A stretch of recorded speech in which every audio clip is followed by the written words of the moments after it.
7,000 years ago, two women were laid to rest inside a rock shelter in a region that is now among the driest places on earth. But the Sahara they knew was nothing like the desert we see today. Lakes filled ancient basins, grasslands stretched across wide valleys, seasonal waterways crossed landscapes that supported wildlife, plants, and human communities. People hunted, gathered food, kept livestock, and traveled between dependable sources of water. Then the environment began to change. Lakes contracted, grazing areas became smaller, reliable water grew harder to find, and communities gradually recognized where and how they lived.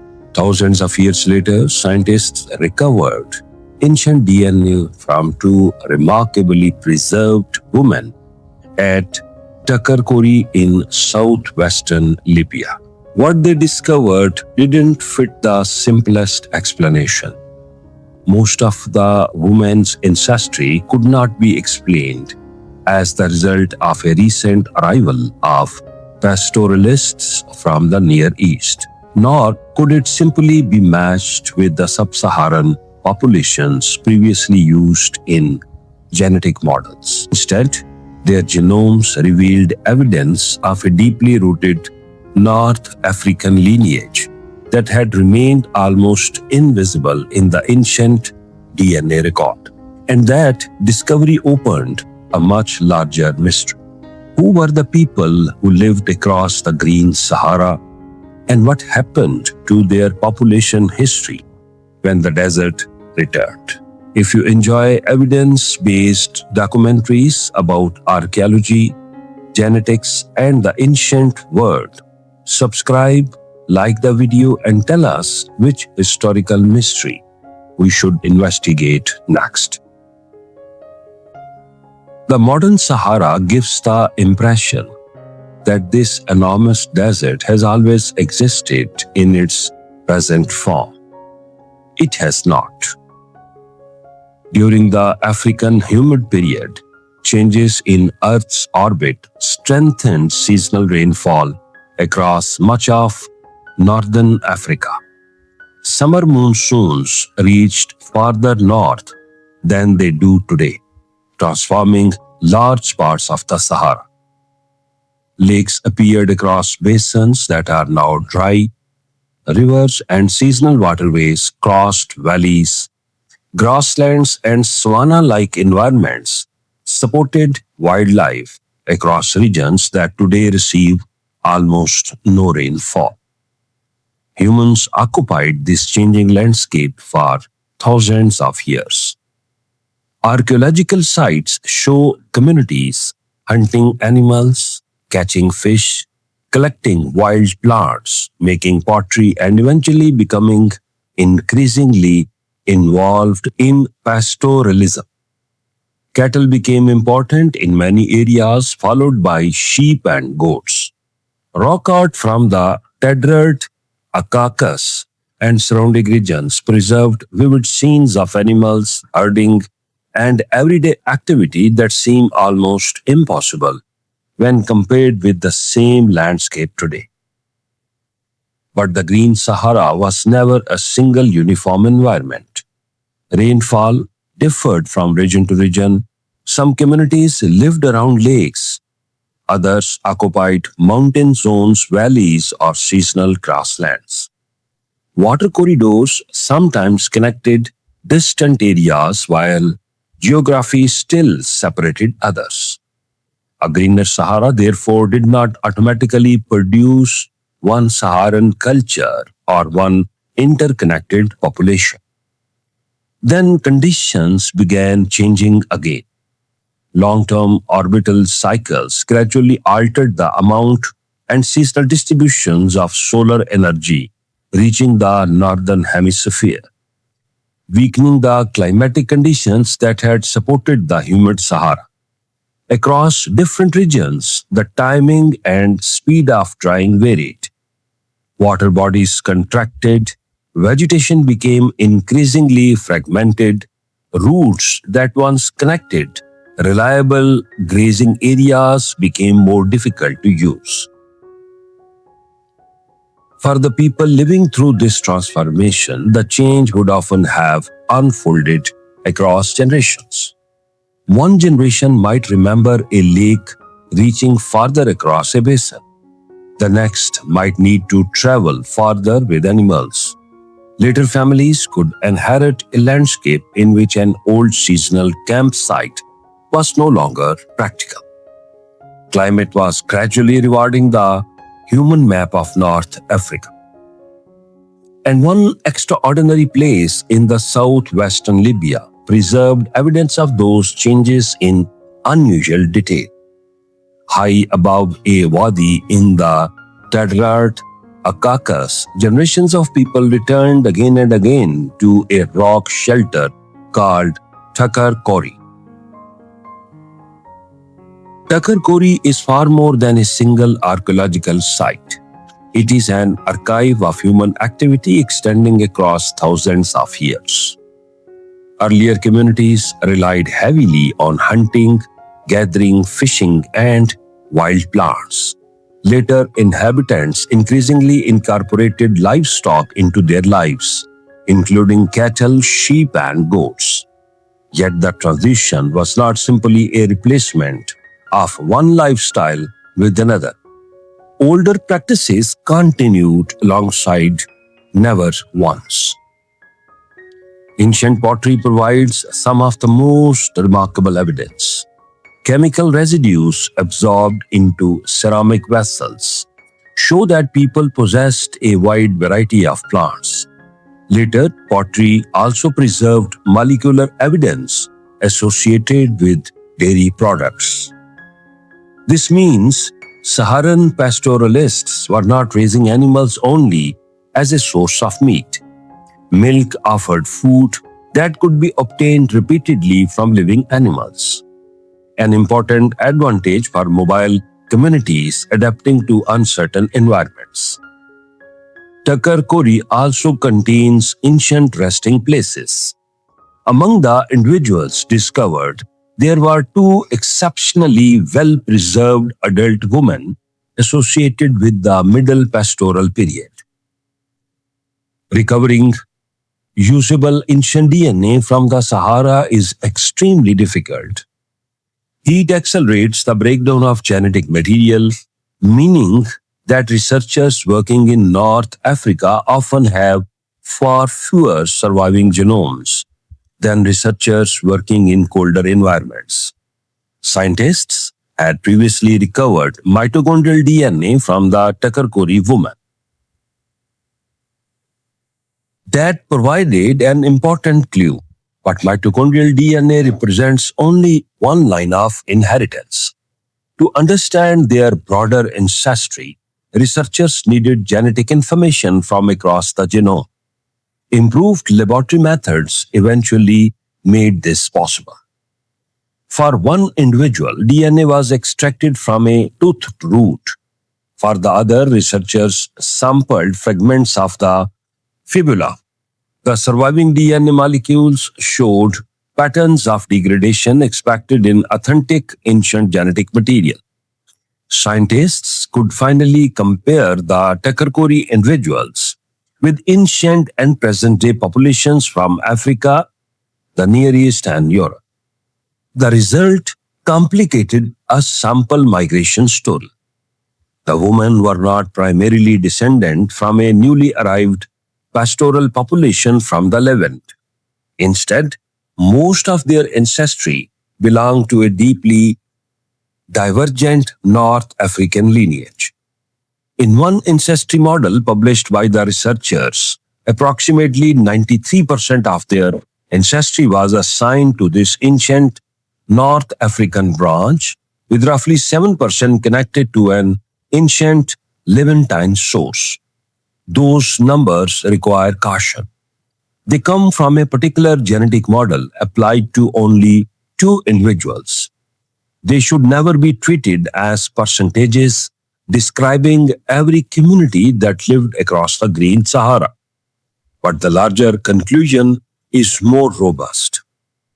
At Takarkori, the arrival of pastoralism did not coincide with the large-scale replacement of the local population represented by these women.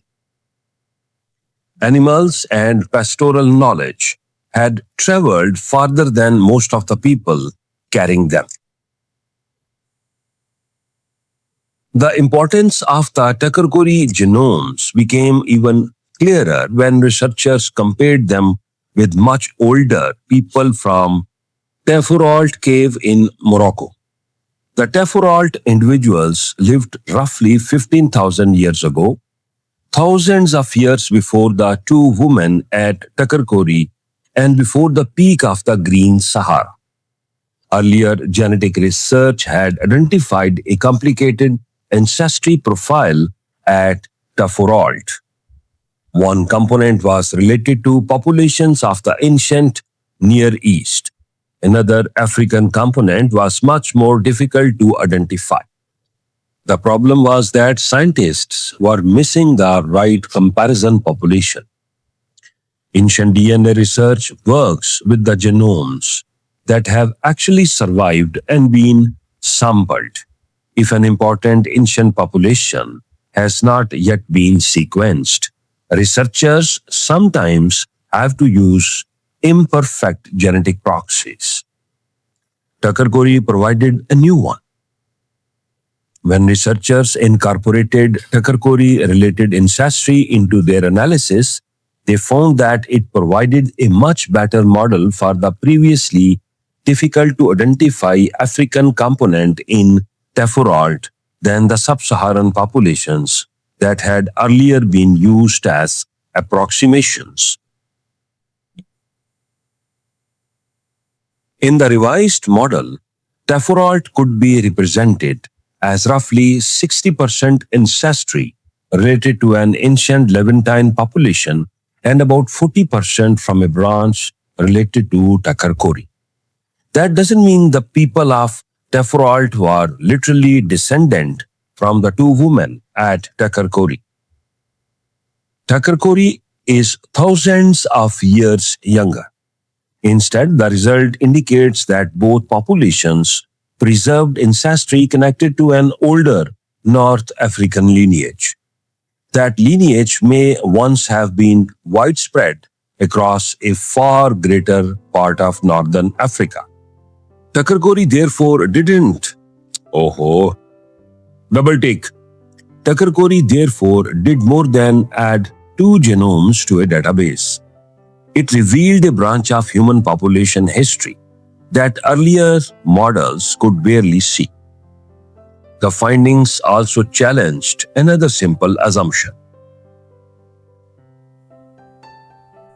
A wetter Sahara contained lakes, rivers, grasslands, and corridors that made movement easier than it is today.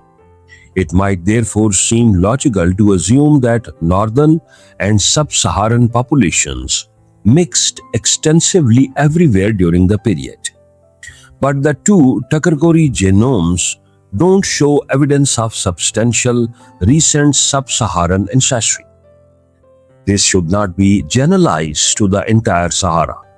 Other genetic evidence indicates that movements between regions did occur during humid phases, and other Saharan communities may have had very different histories. That is precisely why Takarkori matters. It demonstrates that greater environmental connectivity did not automatically make human populations genetically uniform. Communities could exchange resources, animals, technologies, customs, and ideas while still maintaining meaningful social and demographic boundaries. The Green Sahara was not one people. It was a vast and changing landscape inhabited by many communities whose relationships are only beginning to emerge from archaeology and ancient DNA.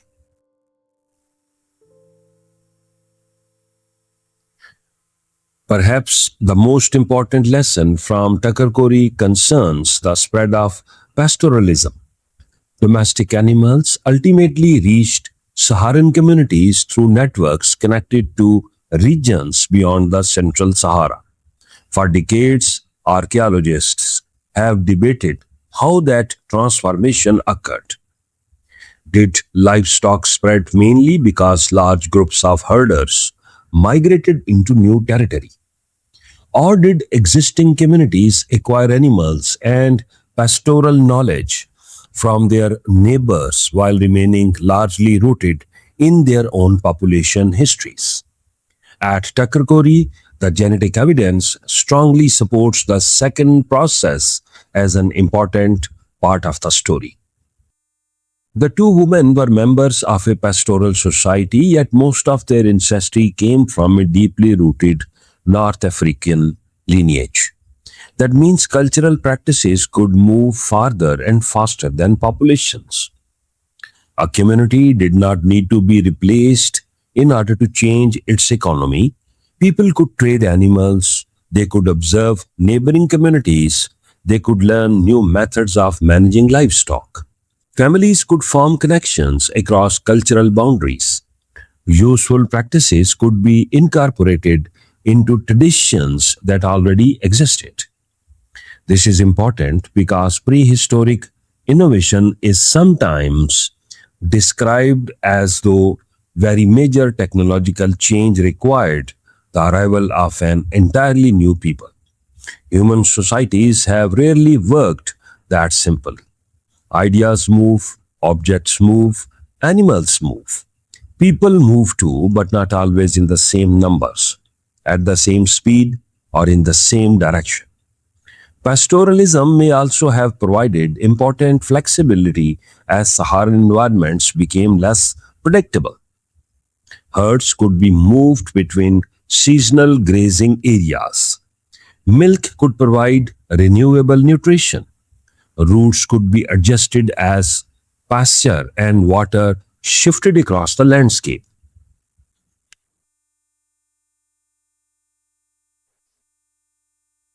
But mobility could not solve every environmental problem. Livestock still required water and vegetation. As dependable resources became farther apart, even highly mobile pastoral communities eventually faced increasingly difficult choices.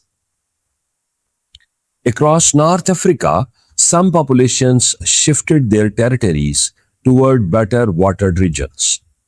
The Sahel, the Nile corridor, mountain zones, and oases all became increasingly important in different places and periods.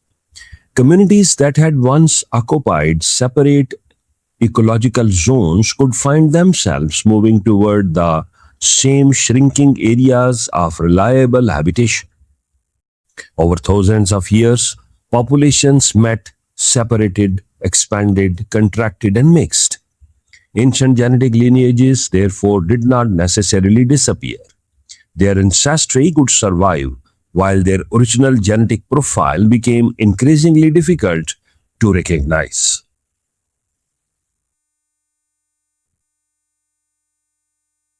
This is where the idea of a lost civilization in the Green Sahara requires caution. The archaeology is genuinely impressive. Communities made pottery, they systematically processed plants, they maintained livestock, they used dairy products, they created rock art, they developed complex mobility strategies, and repeatedly turned to meaningful locations across generations.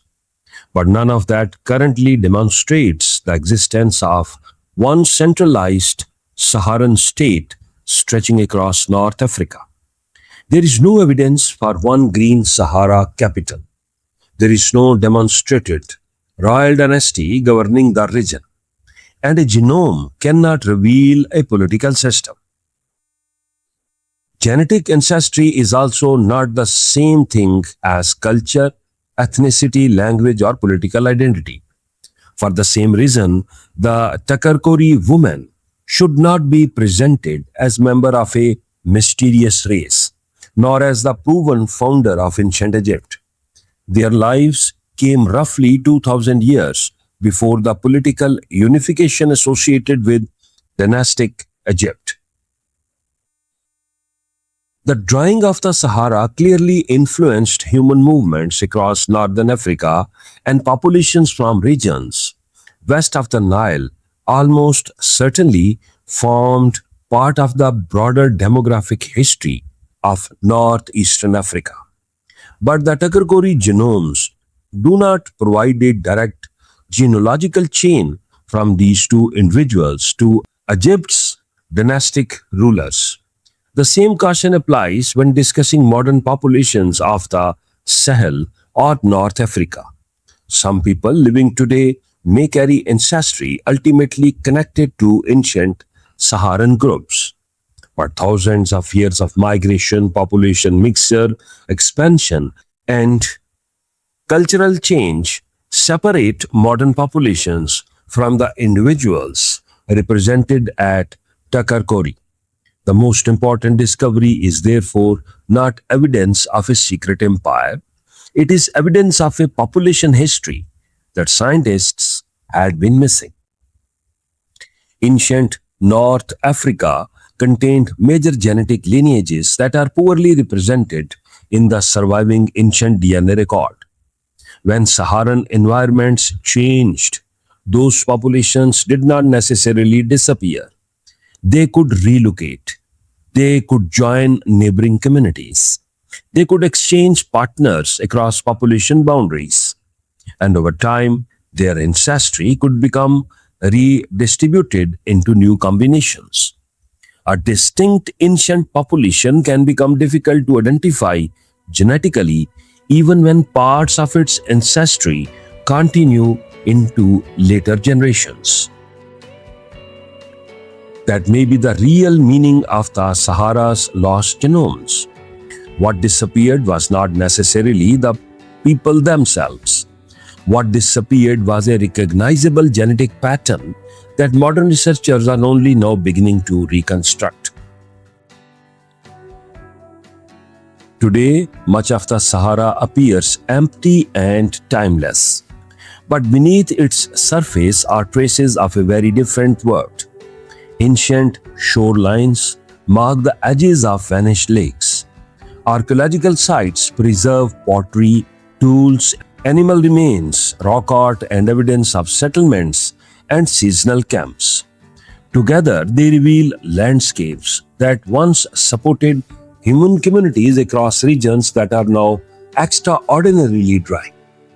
And within two women from Takarkori, scientists found something even more difficult to preserve: a genetic connection to an ancient North African population history that had barely appeared.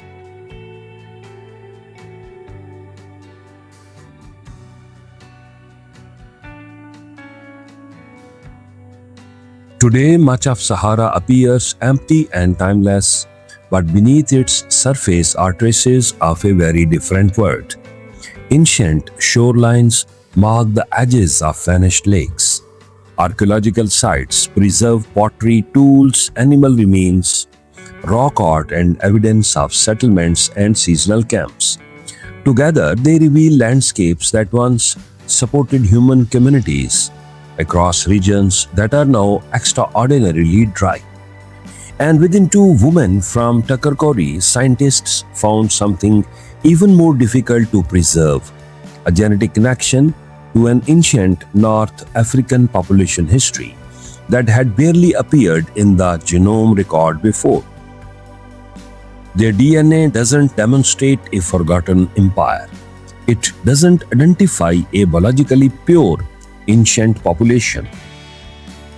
And it does not solve the origins of dynastic Egypt. What it reveals is more scientifically valuable. Ancient North Africa contained populations whose histories were considerably more complicated than modern geographic boundaries might suggest. Pastoralism could spread without replacing most of the people already living in a region. A greener Sahara could improve travel and communication without erasing demographic boundaries.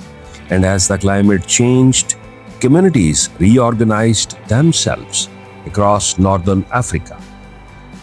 Some populations moved toward better watered regions.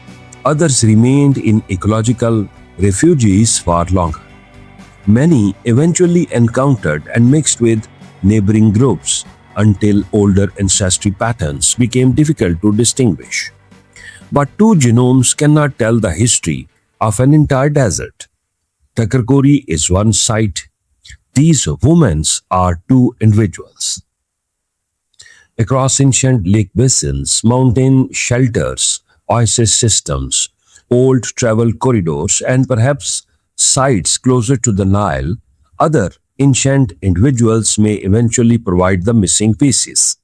Each new genome could change the map again, and that leaves us with the central mystery. When the Green Sahara faded away, did its ancient population lineages disappear, or are parts of their story still present in populations whose connections we have not yet learned to recognize?